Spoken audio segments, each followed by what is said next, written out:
the best classes for Throne and Liberty, PvP and PvE. PvP and PvE. Before we get started, I quickly want to say to like and subscribe because I'm getting really close to 100k subs. I would really not small scale PvP, primarily because large scale PvP is the, well, primary PvP content in Throne and Liberty. When it comes to the PvE, the ranking list is based off of the dungeons. So it's like, it's weird. So you kind of got to pick what you're good and bad at. So you pick 2 weapons, just like New World, and like apparently Greatsword Dagger is really good damage for PvP. Dagger, great mobility. Greatsword is insane damage. It's just solid as fuck. But then you're going to be kind of weak in PvE, maybe. The most busted spec is something really dumb, and this is actually the biggest turnoff to me in the game. It's Wand, which is essentially the healing weapon, and then Sword and Board. So Sword and Shield. So you're basically a glorified paladin, and it's like the most busted shit in the game. You're unkillable. So, isn't this game all pay to win? This guy talked about it, and he said it is pay to win, but not as bad as other games that you would look at as pay to win from the East. So, like, you can essentially, I mean, you can swipe, like, if you went from nothing, you could spend like 4K. And then you're pretty much, that's everything you can buy. From there, you have to earn it, but you could probably earn that $4,000 worth of shit relatively easily without paying. Not easily, like it's gonna be some time, but yes, there is pay to win. It is absolutely there. But just to be, you know, very, very honest and blunt truth where it is, it's not as bad as, say, BDO. Then again, that's what this guy said. This guy seems to really know what he's talking about too. I've seen a lot of his videos. He's like actually played the game, actually knows what he's doing. He is a gamer. And he's pretty honest about a lot of stuff, so I like that. I'm just gonna watch this. I'm curious. Replace him with like a hybrid damage dealer, hybrid. Let's go back. As a non-viable class, but there is such thing as a class that is not as effective or efficient as some other classes. For example, if I need a range damage dealer, I'm going to want a damage dealer that can deal a lot of damage. I would rather not replace him with like a hybrid damage dealer, hybrid skirmisher, hybrid heal, jack of all trades like class.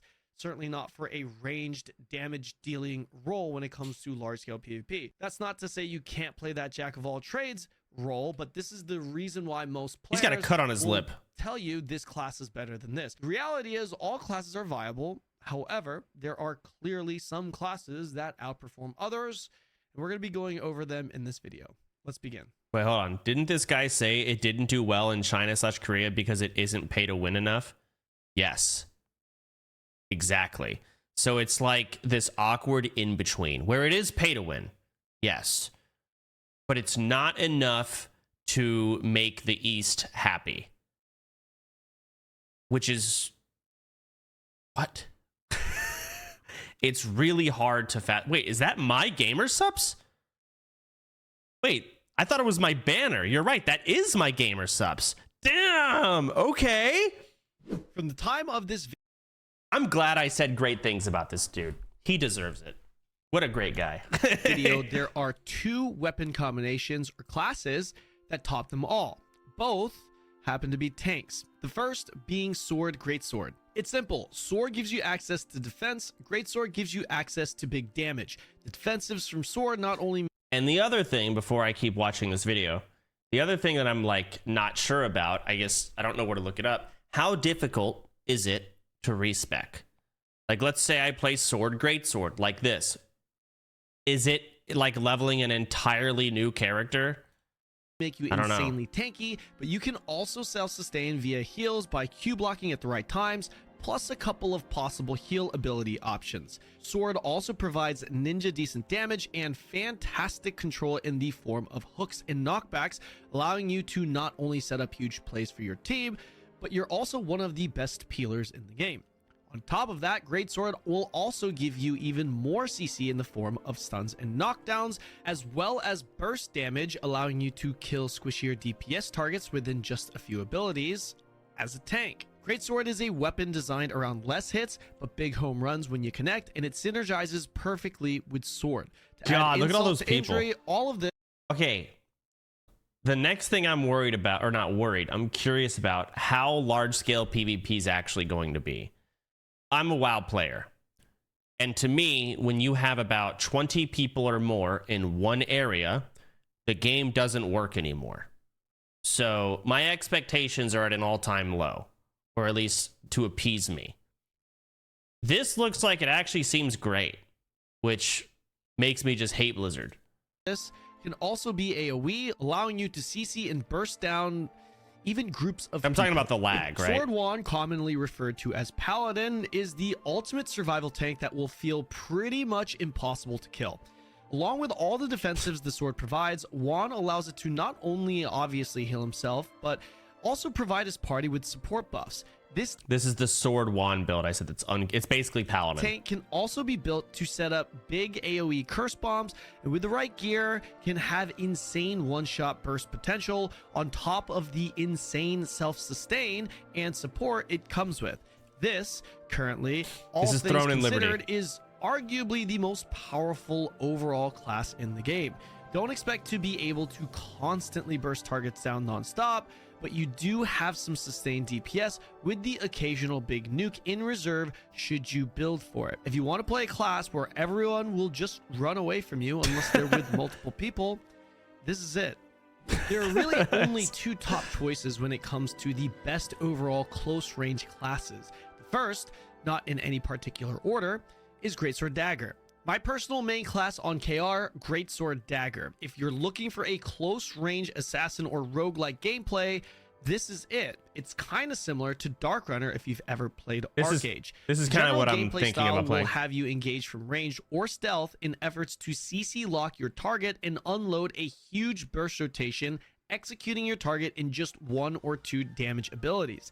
It's all about setup burst damage with Greatsword Dagger. Nearly all of your damage. The time to kill is crazy fast. 2 abilities. So like these people have 15,000 health. So think about that when you're looking at these numbers. This class can ramp up quite a bit at the end game with the right weapons. You'll go from a single target executor to being able to set up bombs and nuke groups of people for your party or yourself under the right circumstances. You will be the worst nightmare Grim Reaper for any DPS that is not running melee evasion or collision resistance. I don't know what that is. Generally speaking, though, this is a class that really shines the smaller the scale and loses a lot of its impact the larger the fight. Crossbow Dagger is the other top DPS choice on the list and is also one of the most popular classes in the game. This class combination has always hung out at the top of the rankings across various forms of content, but be aware that this class also requires the highest APM, and I would say is the hardest class to play in the game. In the early game, Crossbow Dagger, much like Greatsword Dagger, has big nuke potential, with the only difference being that Crossbow doesn't need CC to set up the damage. He says like it's the highest APM, like this is hard. 1, 2, 3, 4, 5, 6, 7, 8, 9, 10, 11, 12 buttons. And there's no like every single button is like a cooldown. There's no actual GCD. And has much higher overall DPS, meaning they have more damage uptime and pressure on their targets. Think smaller hits, but a lot more hits. Look at non-stop hits. At endgame, Expo Dagger changes a bit and becomes less bursty, but does continue to sustain high DPS. In fact, they have the highest damage per second in the game, across everything. Expo Daggers also scale incredibly well with evasion and become the most elusive DPS in the game, being able to sustain really high amounts of evasion. They almost feel like a rat that's difficult to lock down, and they just keep pressuring you with non-stop damage. Bow Staff is a top option if large-scale PvP is your thing. It's pretty simple. Both weapons offer big potential damage, and rather than taking a dagger to buff a single one, it looks so valuable for the burst from both. In like a big AoE fight, you just need a bunch of these. Offense-only class that will have you burn down targets from range. This is a class that really shines in large scale, not only because of the damage and range, but also the AoE potential. Downside to this, though, is that it lacks in the defensive department and must be with a group to be fully utilized. Bow Dagger will be the class you always see at the top of the kill rankings simply because it's extremely good at finishing targets. Kill stealing. This range damage dealer stacks all of its damage in its bow abilities and is not really stationary when dealing its damage. Dagger provides a kit with a lot of utility and defensives on top of the damage and crit synergy it comes with. How much damage does that hit for? Like this massive wave of like flame. How much is this doing? Because it just looks like it's unavoidable. A lot of utility. What if you had 10 of these mages and they all just go at the same? Look at that. I see a 3,000, 4,600, 4,900. That's a third of their health. Top of the damage and crit synergy it comes with. Both that is a satisfying shot. In PvP. God. 3.7k. Will not only be bursting targets from long range behind the safety of your line or structures, but also providing huge AoE CPs for counter pushes, as well as massive potential coordinated AoE bursts. Staff Dagger is another top DPS choice that deals its damage at range. Originally, Staff was very much a caster, but now after the skill rework, you can expect to cast almost every single one of your abilities. This guy's clicking potions instantly. Staff Dagger is a ranged magic damage dealer that has 7K. access to big single target burst and AoE, while also having access to self buffs and utility built into the staff itself. What are those yellow and green icons on their heads? I don't know. On top of all of that, Dagger provides even more damage in survivability, making Staff Dagger a very powerful class. Dagger seems to be like the best weapon in the game. Hanging out at the top of the kill leaderboard. Whoa, what the fuck? Powerful class that you could expect to see hang out at the top of the kill leaderboards. Post skill rework, Wombo emerged as the top support class, outputting the highest amount of heals in the game. Traditionally, healers are squishy and are prone to assassins. In Throne, Wombo can be incredibly tanky to the point where they can be untouchable against melee executors and easily out-heal the damage from any DPS opponent. Multiple DPS opponents, actually. Having a huge arsenal of cleanses, buffs, regen, hard heal. He doesn't talk about good buffs or debuffs. Oh, I thought so. That's your class? The healer? I mean, I'm down to play healer. It's all a matter of like I can listen to this guy speak, but until I play the game, I don't really know the vibe. So if it's constant team battles, so much so that you really never run into 1v1s, like, or 2v2s or 3v3, you just don't run into it. Because what I heard, the arena is trash. It's basically, it's just a gear check, like whoever has the better gear. You can say pay to win, which, yeah, some people will pay to win, but overall, it's going to be just people with the best gear, whether they paid for it or they're neats. And that's kind of boring. That being said, though, like, if it's all just massive PvP and that's what actually matters and that's like the only thing people care about, playing healer could feel pretty fucking good. Even that sword and board like peel thing, how good is peeling? I don't know. Cooldown resets on your biggest abilities. Wombo is the support class for all parties. Wand Staff held the title for the top support class for a long time. Despite Wombo coming up post skill rework, Wand Staff still remains a top choice for supports. Rather than having maximum heal output, Wand Staff provides you with a bit more damage and additional utility, including a very valuable pull ability, allowing you to save your teammates. Life grip. If you're worried about That's cool. healing output, that won't be a problem at all, considering Staff synergizes quite well with Wand, increasing its overall healing power. When it comes to PvE, Sword Greatsword is hands down the top tank. Greatsword can deal a good chunk of damage, giving it the highest overall DPS for a tank.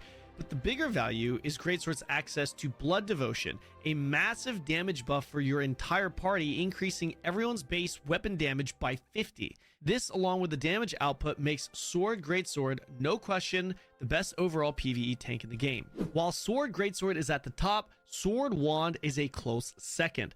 The biggest thing that Sword Wand lacks is really not having access to Blood Devotion. This is that bullshit tank spec. That's super strong. That is usually remedied by a possible Greatsword Dagger that would have access to one. When it comes to the majority of the day-to-day dungeons you'll run at the endgame, Sword Wand allows you to not have to find another healer, considering this class can both tank and heal, allowing you to add an additional DPS to the party. Aside from this, Wand can also provide additional buffs for the entire party, and its ability to self-sustain goes without saying. Crossbow Dagger has been the king of DPS in PvE since the beginning of the game. There's really not much to say here other than the fact that it simply is on this list because it has the highest DPS. Expect lower cooldown. So yeah, Crossbow Dagger seems like it's really good in PvP and it's good in PvE. It's just good everywhere. Let's keep high watching. APM, and a lot of hits. These hits also synergize very well when paired with bow users that can offer the entire party massive cooldown reductions, speeding up the already fast experience. Crossbow Dagger has always been and is still the king of DPS, giving it a top spot in PvE. Leading us to the next top choice, Crossbow Bow. Party-wide cooldown reduction synergy has become meta, and because of it, bow is easily the most in-demand weapon in the endgame right now. Pair the bow and its ability to mark targets via deadly marker, leading to party-wide cooldown reductions with crossbow, the highest DPS weapon in the game that also by design procs the cooldown reduction the most, and you have an S tier PvE weapon combination. What other weapon combinations juice damage aside from crossbow? That would be bow staff. After the skill rework, staff has really stepped it up with not only damage but also speed. This class juices damage because it combines the hardest hitting abilities from both staff and bow, giving you an arsenal of hard hitting abilities. It's really that simple. On top of all this, bow again has access to... This motherfucker's just hitting everything off cooldown. The other thing I'm looking at is like, whenever things are on cooldown, their icon or whatever completely changes. Deadly marker. So that's another class that can apply a marker, it's kind of reducing weird. the cooldowns for everyone in the party. When it comes to the healers, again, there's really not much to be said. In PvE, you need a healer. Wand bow is hands down the top choice, not only because of what it brings in the support department, but it also, again, has access to deadly marker, the mark that's applied to the boss, allowing the party to reduce its cooldowns. So it seems like bow is the best. In PvE, bow has something that reduces everyone's cooldowns by 20%, and you want as many bows in the party as possible. So if you can have a healer, give them a bow. If you can have a DPS, give them a bow. And that's it. Significantly. Everything that was mentioned in the PvP section for this weapon applies even in PvE. This class will be able to offer the most amount of heals as well as various support buffs. And that's pretty much it, guys. Interesting.